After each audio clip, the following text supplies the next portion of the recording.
Welcome to this episode of the Roofers Roundtable podcast. I'm your host, Brett Hutter. On this podcast, we have owners, sales reps, and anyone within the industry who wants to share their story and their experiences wherever you're at on it. This is brought to you in conjunction with CommercialRoofer.com. CommercialRoofer.com has helped countless roofing owners across the country scale more profitable, more sustainable roofing companies specifically through their commercial roofing divisions. They do this by offering better marketing, growing stronger sales teams, and also growing service and maintenance programs to have more profitable jobs. So with that, let's get to our guest for today.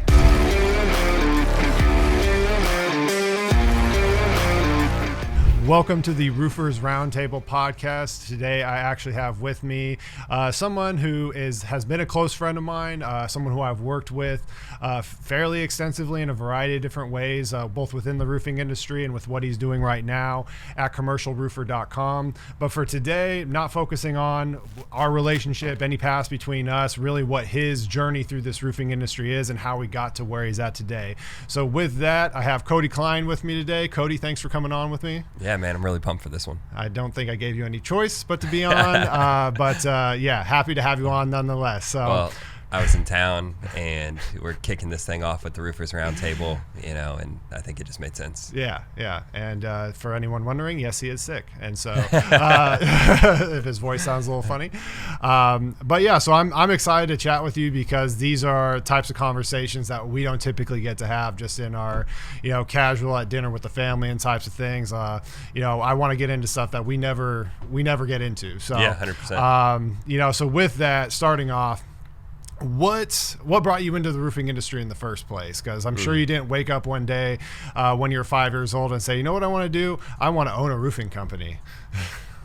Well, contrary to your belief.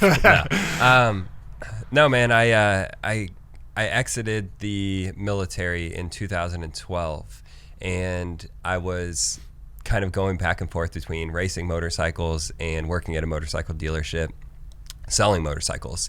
And I was selling a motorcycle to a guy one day, and he asked me kind of how much, just some personal questions. How much money are you making here? Do you like doing this? And I'm like, yeah, this is like my dream job, But he offered me a pretty good deal to like basically leave there and come work for his construction company. It was a steel erection company, and so they did everything from ground up construction on the commercial side to actually putting the roofing on.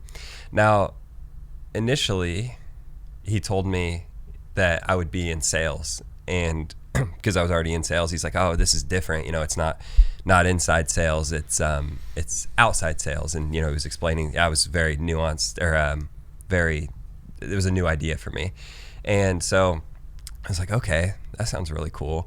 But then when I got there, it was something different. And he was like, hey, I really thought about this. And in order for you to be able to sell this at a high level, to be able to have the conversations with the developers and the contractors, you should probably understand the product and how it goes together. And I'm like, okay, yeah, I could do that. I'll work on a crew for a few weeks.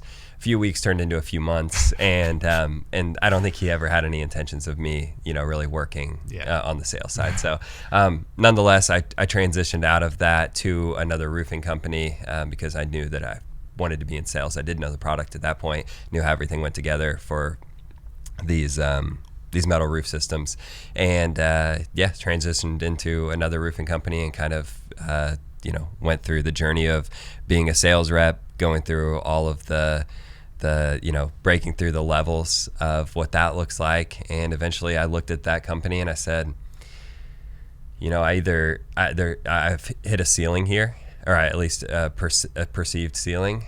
And I think I could do this better. Like a lot of, it's the typical story in the roofing industry. So my son was born, took a couple months to try and figure it out. Am I really going to do this? Was doing some stuff with some public adjusters out of Chicago for a few weeks, and then just hit the ground running.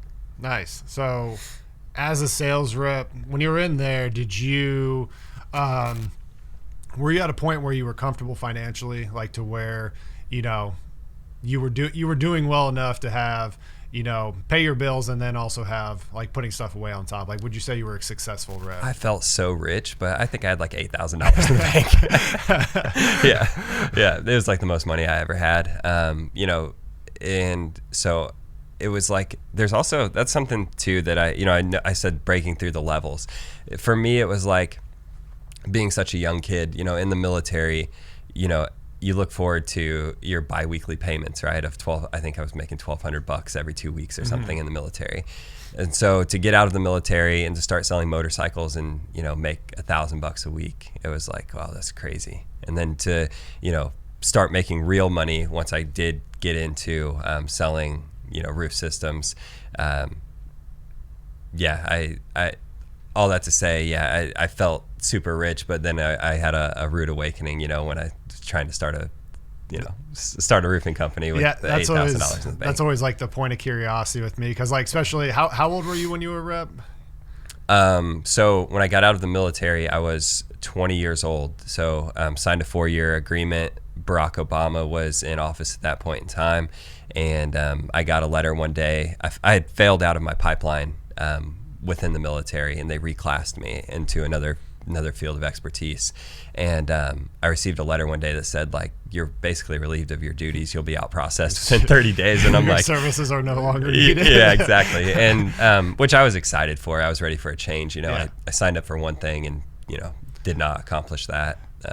I was just curious more because I knew you were young. I didn't know specifically how age, but obviously you get out of the military off of a 4-year contract, and so you're going to be young, and that's why I was curious of your perception. Because if you're, certain roofing companies, they'll have a $1.2 million quota, which means if you're a rep, have to be, you're making $120,000 a year. And so. I was curious your perception of money and success at that point, because then you went and started a roofing company, and you said you had a rude awakening. So so I think, and this is generally speaking, it's not 100% true, but I think most sales reps have a miscalculation of what it looks like to actually run a roofing company. There's this perception that the owners are rolling in millions and millions of dollars, and it's not always the case.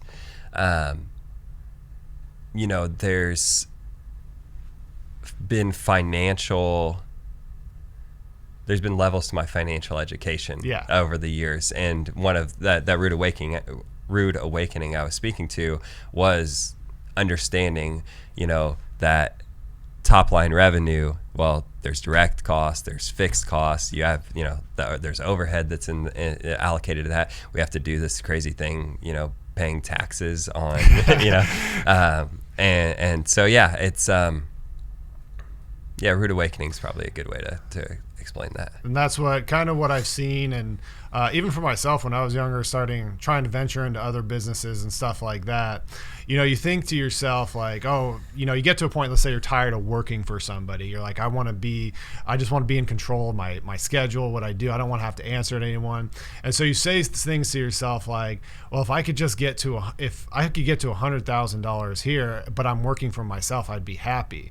And then you quickly realize that $100,000 working for yourself and all the expenses that come with the business, all the reinvestment that goes into the business, plugging all the holes, and the amount of time you have to dedicate to having a business, you quickly realize that money, you're going to be actually pretty poor at that. Whereas if you for a lot of cases in a lot of states, if you're making $100,000 as a W-2 employee, you're probably doing okay. Maybe not now with how inflation is. I was about to say, what is the new six figures? So let's just, we'll stick with the old six figures as our benchmark for this. So that's, it gets you into it to where you don't have a great understanding of money, but you're going and taking on this business where it's really boom or bust at times, especially starting out. Speaking of boom or bust, there would be days where, and I think back on that time in my life, and it was so unintentional to where it was just like a bull in a china shop trying to, I had no doubt in my mind that I was going to be successful, that I was going to create this roofing company, and that that was going to be the next thing for me. However, I say it was unintentional because in reflection of that period of my life, I had a tendency to adopt other people's idea of success, right? And this is honestly all the way up until the last couple years. And so I did it as a sales rep. I did it, the other sales reps said, hey, we wanted to sell $1 million a year. And so did Cody. There was one guy at the tail end of me working for that other company that came in, and he had a vast amount of experience. He'd been in the industry for 10, 11, 12 years at that point in time. So this guy came in, and I was like, wow, he's so smart. And he told me, I asked him, I'm like, what do you shoot for every year? And he's like, oh, 3 million. And so then there, 3 million like the 3 million becomes, that's my new goal. And without putting much thought into, what type of life do I want to live? What does it cost to live that ideal lifestyle? What does, what do I want my schedule to look like? There was none of that going on back then.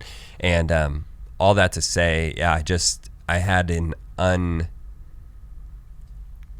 nothing else mattered at that point in my life aside from making the roofing company successful, to the point of where I would tell my wife, like, hey, I'm out knocking doors and I'm not coming home until I get some form of success, right? And so there would be nights in the summer when I legitimately would knock on people's doors. They would think something was wrong, or think I had a broken down truck. I remember a lady specifically, because I was knocking on her door, when the sun was down and the street lights were on, or her porch light was on.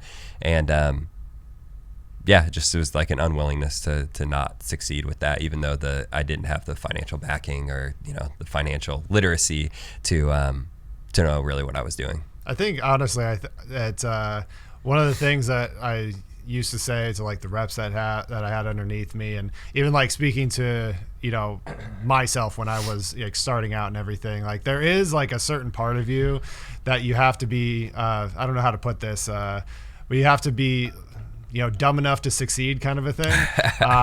You have to really put away a lot of factors. And start it. When you're starting a roofing company, honestly, most anywhere that's a decent enough market, you're going to have a significant amount of competition. How much it is, whether it's Dallas, Florida, Indiana, Chicago, all those markets, because they get at least weather events here and there. There's a lot of people who pop up shop. Every year new companies pop up. There's a lot. And so you really have to be stupid enough to say that I'm going to go out and I'm going to beat all these people that have been around for 10 years. And so I think that's one of the advantages starting when you're younger, even though it can be a challenge. But so like you're saying, is that you have a new kid, and you're starting this business. And it's a business where no matter what, it takes a while to get paid. You're not gonna go knock on a door, get paid tomorrow or that evening or whatever is like that. So in those initial phases, kind of what was that like with the stress of having a new child? Yeah. So initially, I came from the commercial world initially. I think I, just shared a few minutes ago, I started, with that steel erection company. The company that I had transitioned to and became a sales rep did both. They worked for GCs. They did a lot of stuff on military bases, but they also did a lot of storm restoration work. And so I got to know both sides here and there. And when I started my roofing company, ideally I just wanted to focus on metal roofing. I didn't really, to me, I was like, okay, I don't care if it's residential. I don't care if it's in the commercial sector. And I just thought that because of what you mentioned, the delay in getting paid, I thought that the clear-cut avenue was to chase residential in the beginning.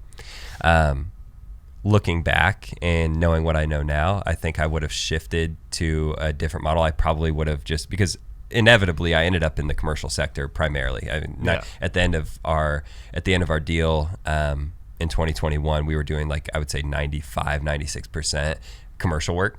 And so all that to say, I would have to get quicker money, I would have went into service and maintenance, commercial service and maintenance, rather than chasing the residential dollar, because the residential dollar still didn't come quick enough as it seemed. Oh yeah, and with if you get service and maintenance sides, you're right. It's you can actually sign a contract the next day for that. Yeah, or the same day, or fix it right now because there's water coming in our building. Yeah, exactly. Yeah. So you go, there's an element to that. in residential, somebody's got a few shingles missing, and you can, knock on a door, quote them a small repair, and get 100%. And I totally did that. Yeah, a number of times. But it does, as far as like having a business and looking at getting it going, it's hard to look at that as what you need to get going in terms of the residential side, but on the commercial side, you can get legitimate contracts with it. Like I said, man, bull in a china shop. That's where I was, and that's how I was going about it. And it wasn't until probably 2016, in 2016, I'm trying to think back. I probably had 4 or 5 employees at that point in time. Fast forward a little bit, I had a couple sales reps, a business development rep, a gentleman helping me on the production side, and I don't know if I had someone in the office at that point in time. May have just been my wife, but nonetheless, we started to look at things through a different lens, and it was less of the bull in the china shop. Still not, to the level of what it was, when we exited, but that was probably the transition period where maybe as a person I started to mature a little bit, as a man, and I think that kind of like bled through to the business a little bit. And started to affect that. We hired some coaches, brought on a consulting partner to help us with an operating system, something similar to EOS, not quite EOS, but there was where the transitions began. When you say you grew and like started maturing, was it in terms of how you looked at the business, or was it the fact that now you wanted to bring on people to help you learn and grow, or was it like a combination of both? You looked at things differently, so you started to want to bring on people that were smarter than you, so to speak. Yeah, there was that. That was definitely a big piece of it, and in doing that, it was like that. The input was hiring somebody to come in and help us. The output was that I began to grow, I began to understand the financial literacy of the business a little bit better. And then I think that caused me to start thinking through things and starting to think a little bit more long-term. I also started to, as a dad, that plays a big factor into it. Yeah. So, working until 2-3 o'clock in the morning and then waking up at 4 o'clock or 4:30 to go to the gym and running all day, all over town, picking up trailers here, dropping off material there. I started to get that. Didn't do much about it right off the get-go, but I started to have feelings like, I don't know if this is a forever thing for me. Yeah, you start to wonder, hey, I don't know if I can do this when I'm 40, when I'm 50. It starts to creep in when when you're going, you're grinding, and it feels fine when you're getting started, but then when you kind of, at some point, I'm assuming you realize that what you're setting up for, you're actually not setting up to where one day you don't have to. Would you say that's accurate? Like, you always saw yourself staying up till 2-3 in the morning and all that stuff. Yeah, I thought, as humans, we create these patterns, and it's hard to escape these patterns. But we tell ourselves stories about these patterns to justify them. So for me, to what you just said, I'm up at 2 or 3 o'clock in the morning because I'm doing this for my family. I'm doing this for my son. I'm doing this so I don't have to do this forever. But you get caught up in this cycle where you're just in the pattern. Yeah. It's hard to escape the flow of that, and hard to make a change. Yeah. I'm about to get sort of off topic for a second. That's fine. Let's go. You struck to my a nerve that I have, like, within a segment of the internet that I see all the time now, and it's when you see men and they want to be a provider, which is a good thing. You want to provide a great life for your family, but they start conflating what they actually want and feeding their own ego, really just kind of a selfish desire. And what I've said to these people is because I used to be a speech therapist. I worked with kids. And so I saw families that were really poor but had two parents, loving dad, loving mom, all this stuff. I saw kids that had a stay-at-home mom but a dad who was completely absent. I saw poor that also had no father in the picture or something like that. And the thing that I always remembered about that, and this was like probably the biggest lesson for me, is that the only thing kids understand with you is time. Are you there or are you not? Yes. And there's a line that needs to be drawn. So right now, even when, because I work upstairs, I work with you now, and I work upstairs in my own office. Yes.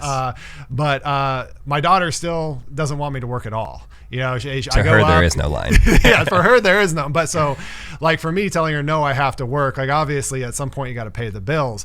But I think what people end up doing is they say, as long as I am working and generating money, and as long as my kids receive some of that, then that's a bonus. That's a win, right? And it's something that irks me a lot because I know how kids are. I know that what they really want is to spend time with you. So yes, you have to go out, you have to do your best, and you have to really provide, financial security for your family and all that kind of stuff. But at the same time, is if you are chasing, that next dollar at the expense of time, and you already have the security, you have a good lifestyle, and if you just dedicated that 1 hour to your family, that's going to go a lot longer when you're 65 or when you're 75 and you want your grandkids to come around, as opposed to going out and maximizing everything, because it is not all about money. Money's important. Yeah, it is, but at the same time, you gotta draw that line somewhere. What you just said really ties into what I mentioned probably 5-10 minutes ago, and talking about how I said, I really had no design to my life, no intentional design. It was all done by default.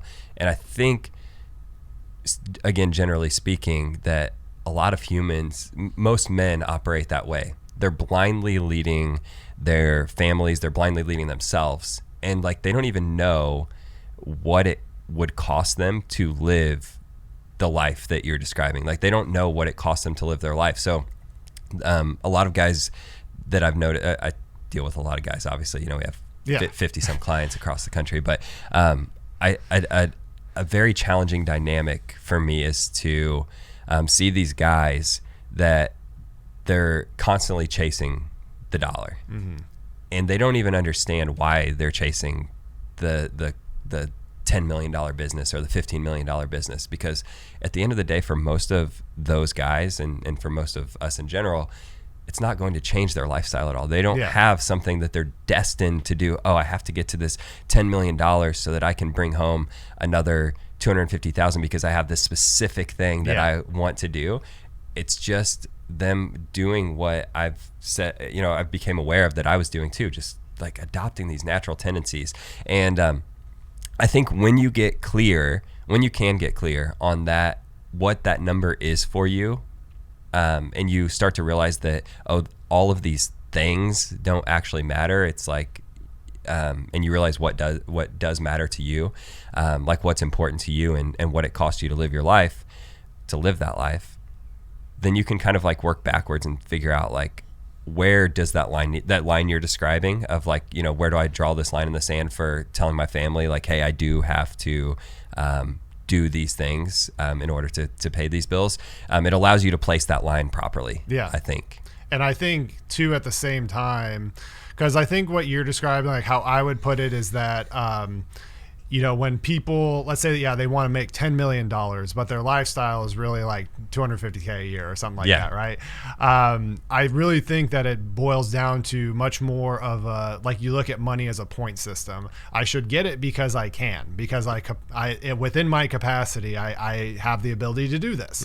And so I think, for me, going back to the kids and the wife thing, when you are genuinely doing it so that you can have certain necessity things, so if you want to buy a house in an area that is close to family, close to friends you have. It's in a nicer area. There's a good school that you want to send them to locally, and you want to build in that community. Well, that's a good goal to have. That's important. And so if you're doing it to finance that kind of a lifestyle, it's gonna translate different in your behavior to your family. But if you're doing it simply to feed an ego, to count the score so you can go and brag to everybody that you're worth 8 figures or whatever it is, well, that is going to transfer to your family and how you approach them and how you treat them and all those types of things. And so, not that we intended to get on a fatherhood and husband podcast, but really, quick backstory. Now I'm really going to get off topic, but I told you so. I had 3 things that I wanted to do in life. So the first, and they're nothing that you could tell a counselor in school, so it's always hard. My number one thing that I always wanted is I wanted to be a frontman of a moderately successful deathcore band. Yep. So that's always been number one. I can't do any vocals and I don't play instruments, so that's difficult. Those are the restrainers. My second is news/podcast host. So we're doing that right now, so I'm taking a swing at it, right? Yeah. And third is thought leader of my generation. So none of these things you can walk into a counselor and say, this is what I want to do, right? There's not necessarily a roadmap. Yes, it's not. It's not. You can't go to college for that, And but my point being is that why did I want to do the podcast host thing? Well, a while ago, I was listening to a guy that I listened to. I can't even think of his name off the top of my head, but he started discussing about how when he gets done with his podcast, it's like therapy for him, because he gets to go and he get all the battles that he was arguing in his head. He gets to go and express that, and then he goes and he goes home. So that's really what I want in life, is to everything that crops up in my brain, I want to spit it out, no matter what we're talking about. So I'm going to lead the conversation wherever that goes. But yes, so with all that said, I might get off topic one more time, and I'm sure you will too, because you're scatterbrained as well, because I know that about you. So anyways, getting back into roofing and all those types of things, right? Sure. So you're going along, and I know this date because this is when I met you. 2021, there was a change happen, right? What specifically was that change? Yeah, it's funny because we, at this point in time, we had different sectors of our business. We were doing, at that point in time, we were doing some stuff on some military bases for some national GCs that we had created some relationships with. I say we, that a couple of my sales reps had created relationships with. We were doing our own work, our own service work, our own, coatings and metal roofing. And then we were also doing subcontractor work for a lot of the roofing companies around Indianapolis, in the Indy market.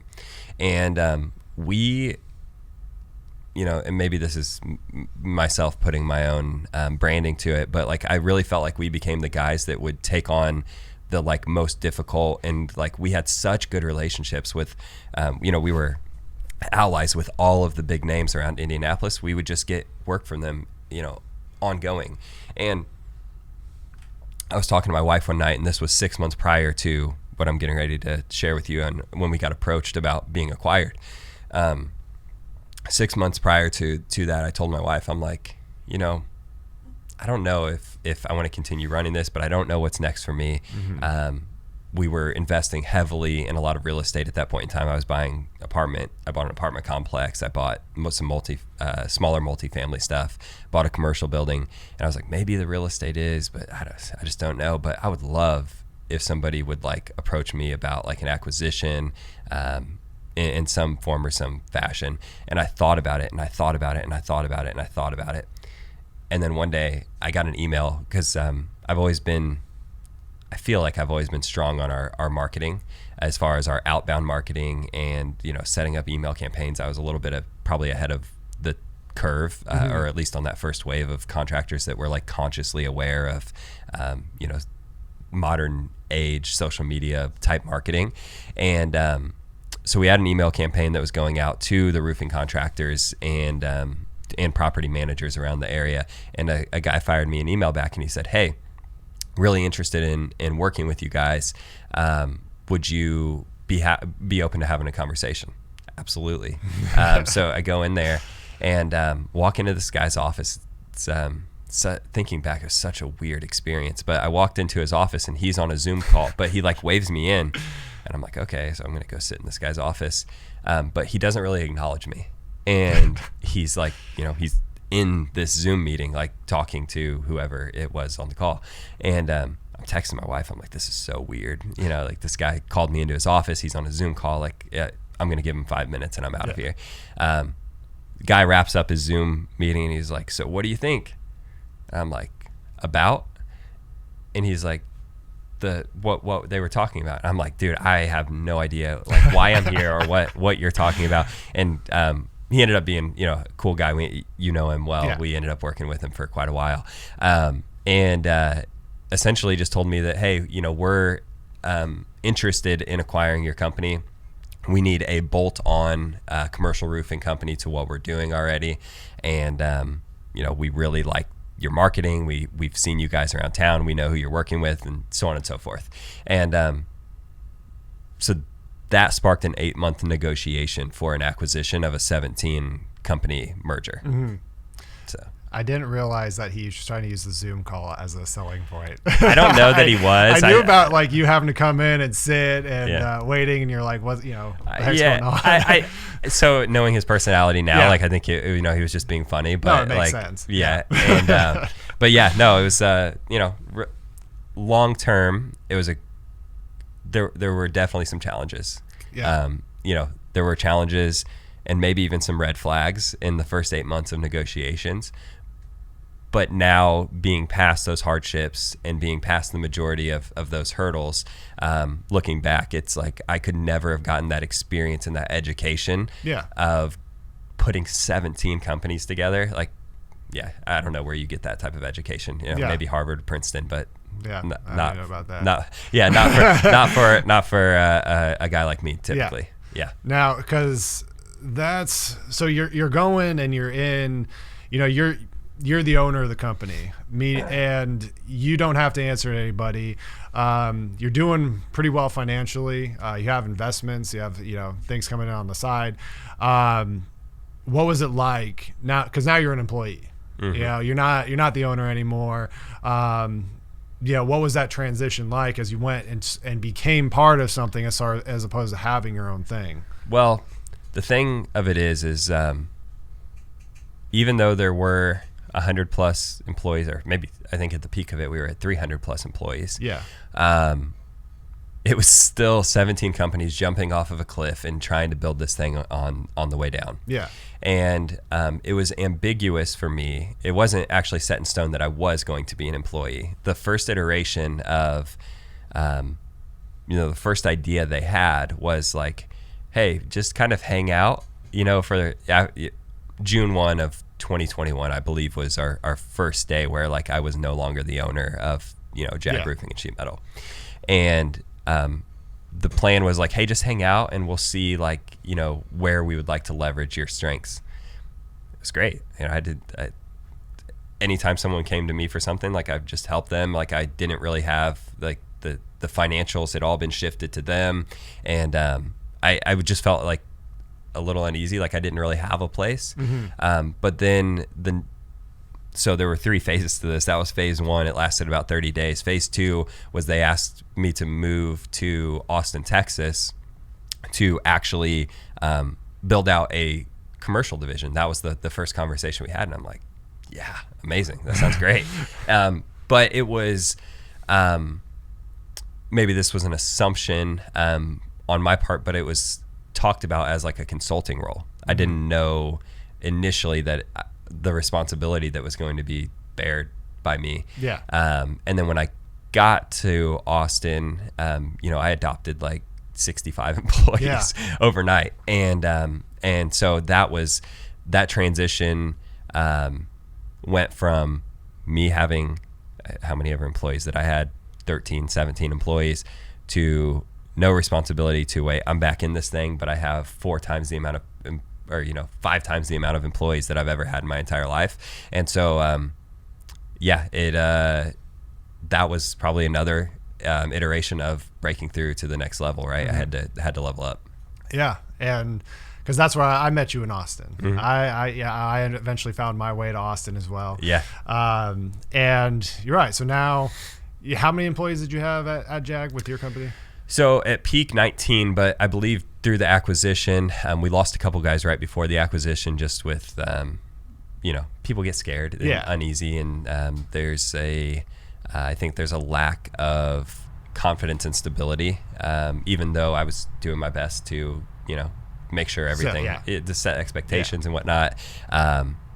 But yeah, some people left. I want to say when we went through the acquisition, I think it was 13. Okay. So, but at your peak, you're used to running 19 employees with people that just knowing, not having you explain it any further, but you have people running your sales teams and running your production that you have brought in, you're familiar with at some level. Family, acquaintances. Friends, family, all these different things. At the very least, you interviewed them and brought them in.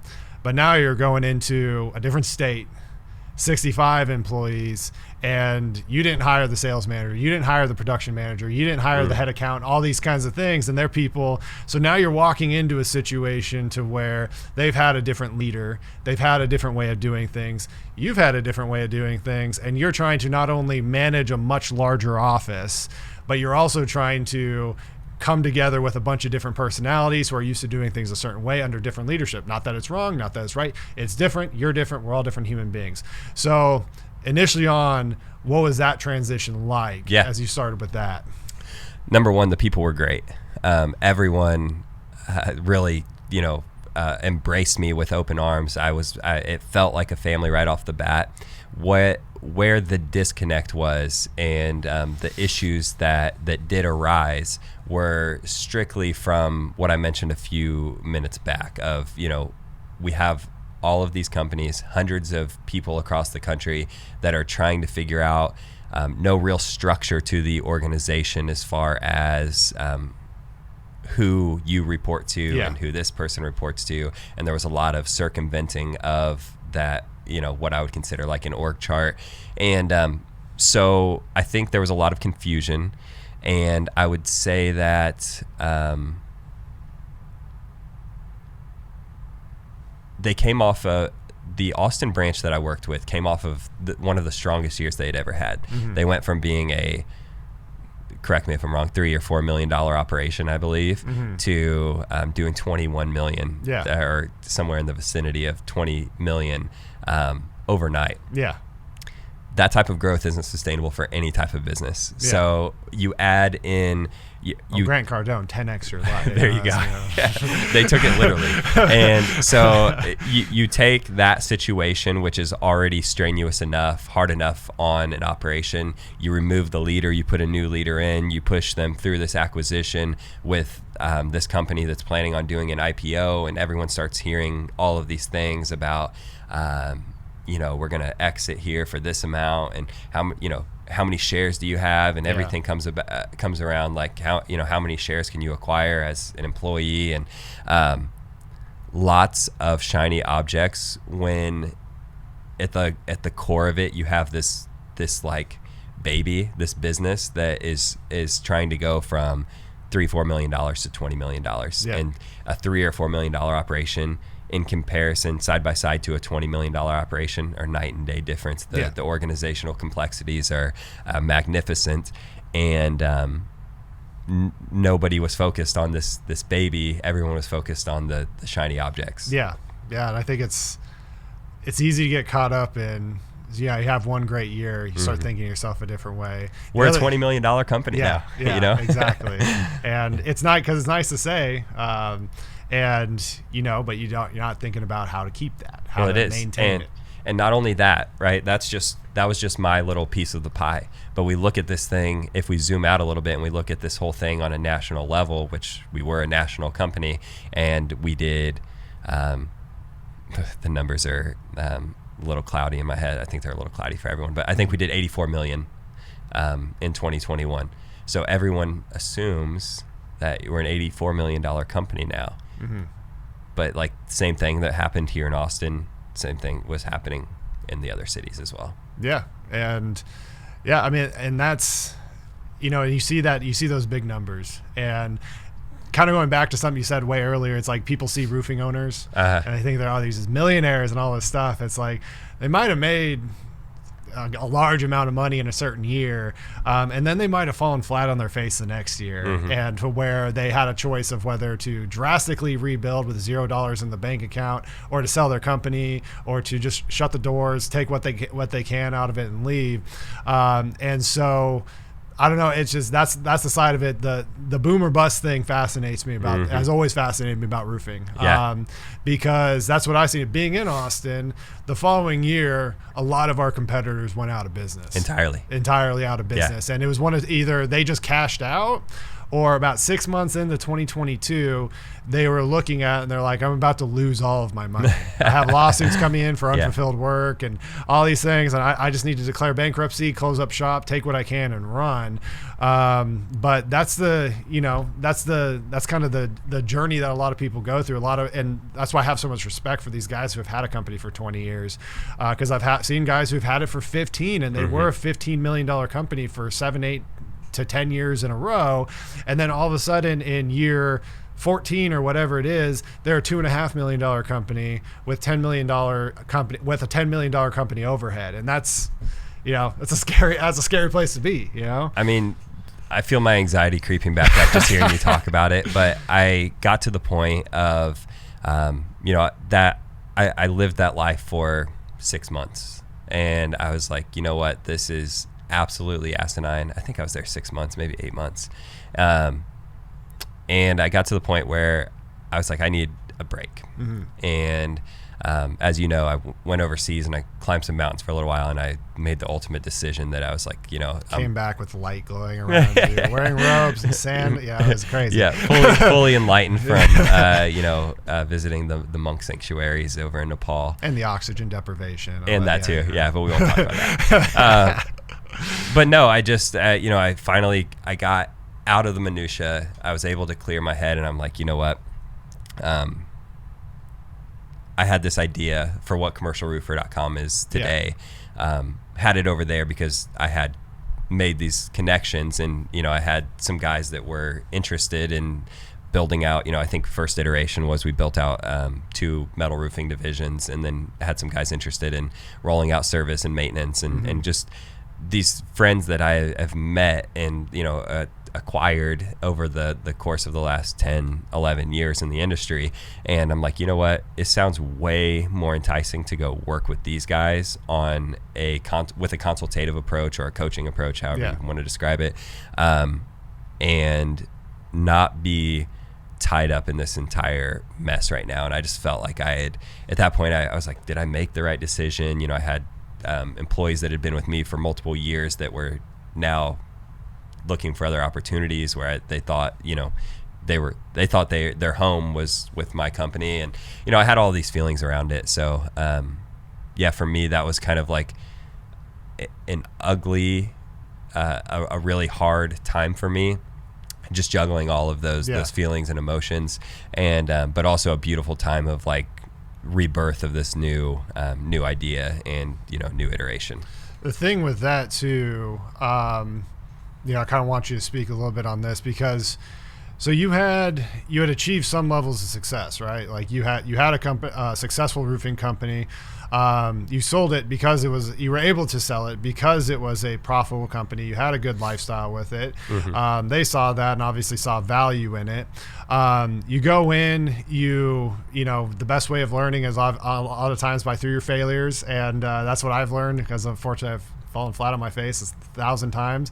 But you go through and things don't quite work out, but you're gaining clarity through it. But at the same time, you're not launching back into something to where, it's not like you bought a company that revenue was coming in. It's not like you went back into a roofing company that you own where you know exactly what to do. Instead, you go into a completely different space where there's obviously no money being generated. You have a lot to learn about how to navigate that space and how to get clients, how to fulfill it properly, all that stuff. So through the clarity, you're actually taking a step back. You're going back to square one and restarting something. And so what was that decision making? Did that even creep into your head? Yeah. Actually, yes. So it was around that time. And actually, what's funny, you mentioned something. You said that, I had this certain type of life, and it was valued at X amount of dollars for, a perceived value from this other company.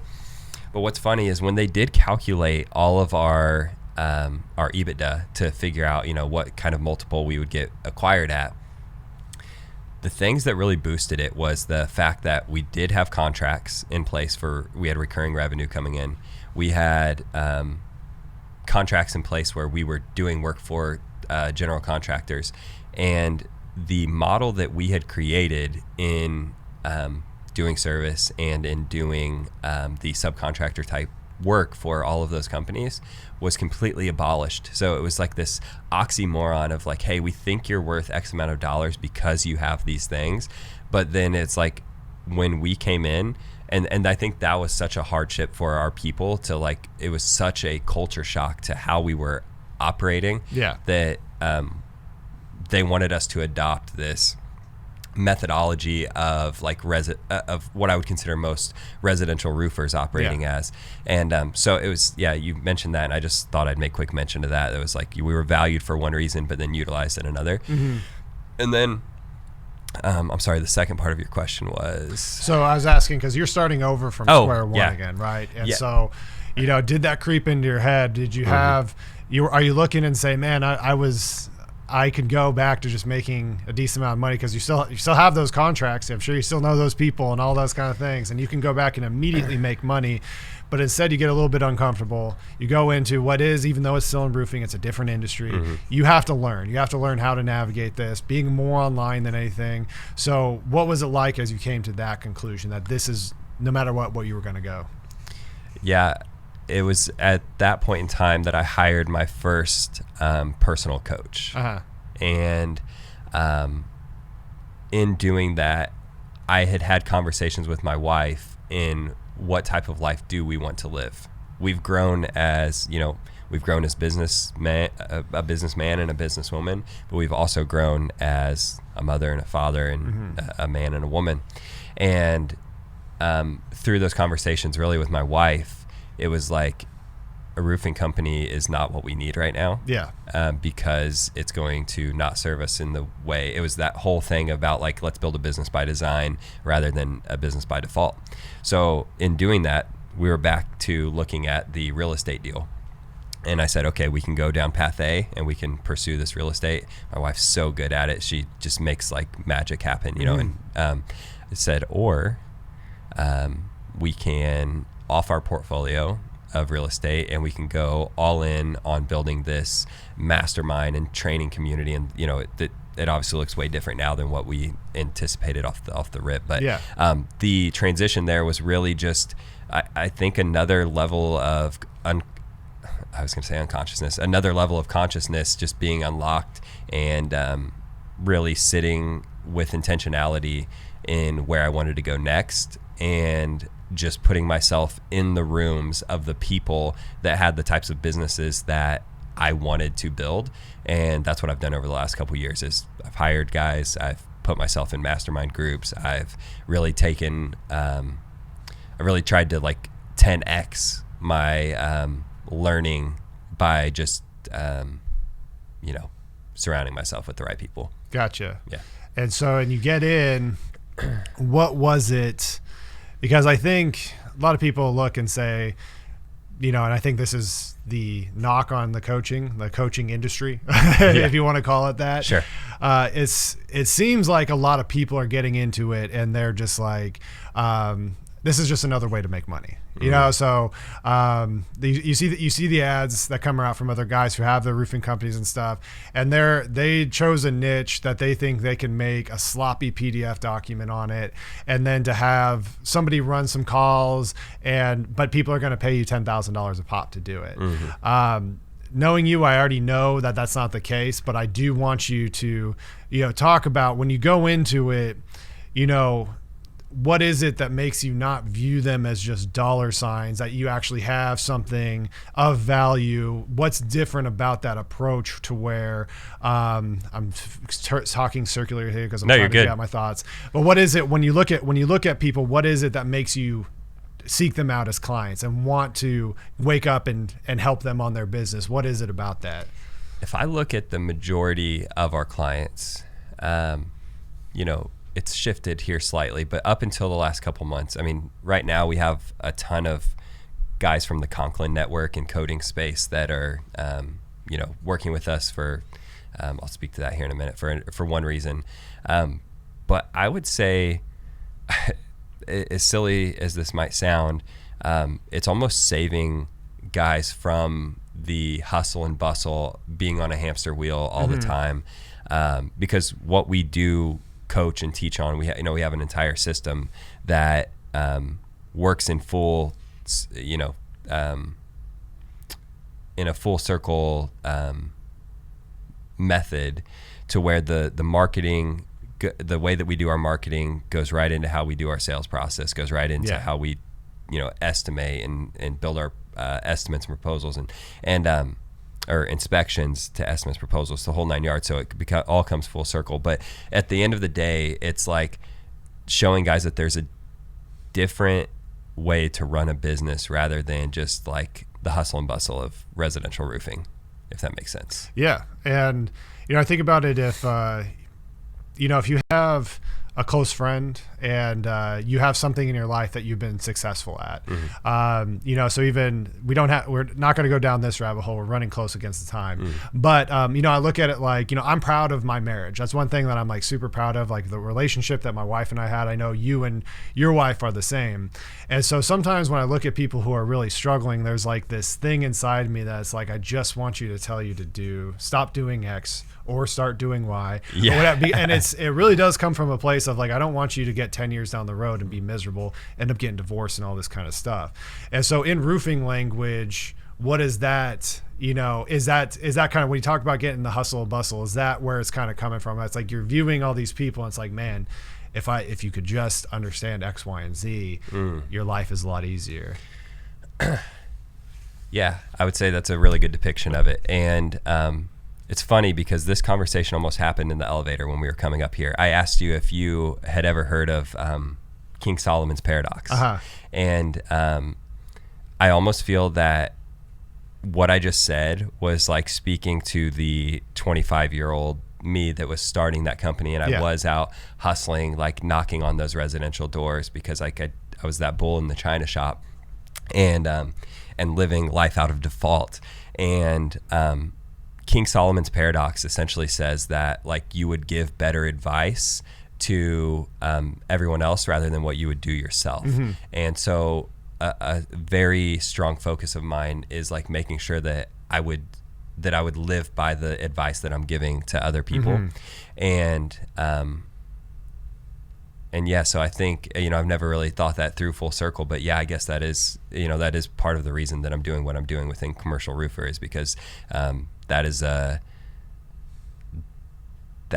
maybe a core belief of what I have, is like, or something that I really impress upon myself. It's like, I'm not going to tell someone to do something that if I wouldn't do it myself. Goes back to what you were what you started to talk about in the coaching space, where it's like, I see these guys talking about, and I don't want to call anyone out, it's a small community here, but I see them saying like, oh, you should do this. And then 2 months later, it's like, oh, wait, now this is the new sexy thing, and you should do that. Just following trends. Yeah. And I don't think there's anything wrong with like teaching people, as like I definitely am an adopter of like, as I learn things, my clients will get access to that information as well. But that's not what I'm talking about, And I think even going back to something you said at the beginning of our conversation, you looked at lifestyle, like how you want to live and lead and all this kind of stuff.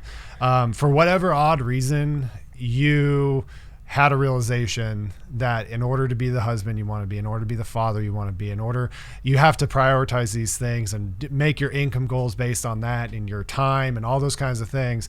And you're looking at it like that. And what we talked about at the beginning is a lot of people can't break out of that. And so as a side thing within the coaching space, is what you can do is say like, is you can get people into that mindset to actually break down, what do you need to make?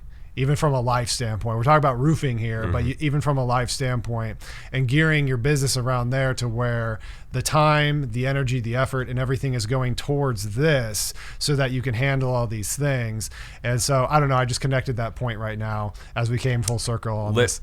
Literally did it yesterday on a workshop with on our weekly mastermind. That's literally what we did for an hour yesterday. Is I showed guys how I did it personally, how I Yeah. did it this year. I broke down my finances with my wife, and it steered the direction of where we wanted to go with Commercial Roofer, right? We were at another pivotal point of me being stretched. I think we got to the point where we had just under 30 clients. I was going to say 26 or 27 clients. And,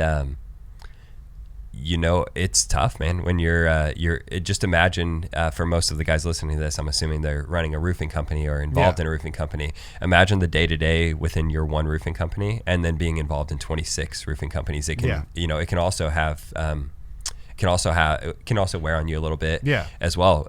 Because,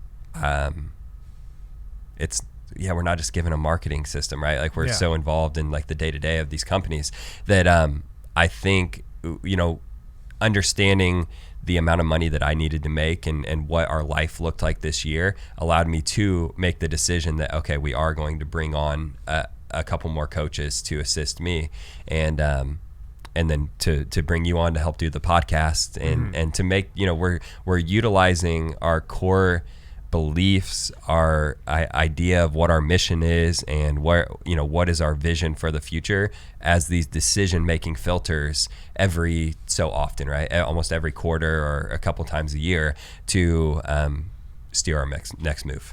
Yeah. Now, last question as we put a bow on this whole thing. Where do you see this going? What's your, I know you're a long-term thinker. You have plans and all this kind of thing. What for you is a successful career out of this this space? Yeah. It's funny. Right off the rip, I'll just give you my initial thoughts from it. As of right now, we have a structure and a process in place in which we work with clients. But what I would really like to tie into it is that I'm trying to adapt my marketing, my personal marketing, to attract clients that almost with like a dog whistle, rather than like speaking through a megaphone and saying like, hey, all roofers come work with me. Yeah. I'm trying to blow through a dog whistle. And what I mean by that is that I only want to call in the people that are in alignment with the type of life that I want to live. And so if somebody's reaching out to me and they're all about like, hey bro, I want to blow this company up because I've got to buy my cocaine on the phone.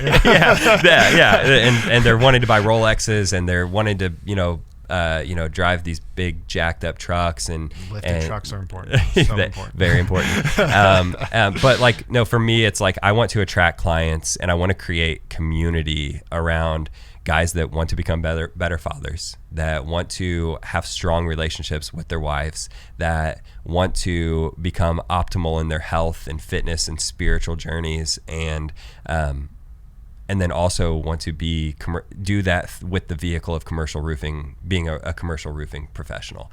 And so I think that there is enough of a market there to where I can not only be able to serve these guys in growing their business and to help them hit their financial goals, but then we can create this community of almost like a brotherhood of guys that are all headed in the right, I don't want to say the right because what is right and what is wrong, but in the same direction as me, and that I can just really enjoy, and so for me, as I begin to get a little bit older, that's the things that are more important to me. I can make money doing anything. Like you said, I could go sell roofs for somebody right now and make, $300,000, $400,000, $500,000 a year. Or I could make the money I need to make and have fun and build community and change people's lives. And that's where I see this thing going at least over the next 18 to 24 months. I think that's a great statement to end on.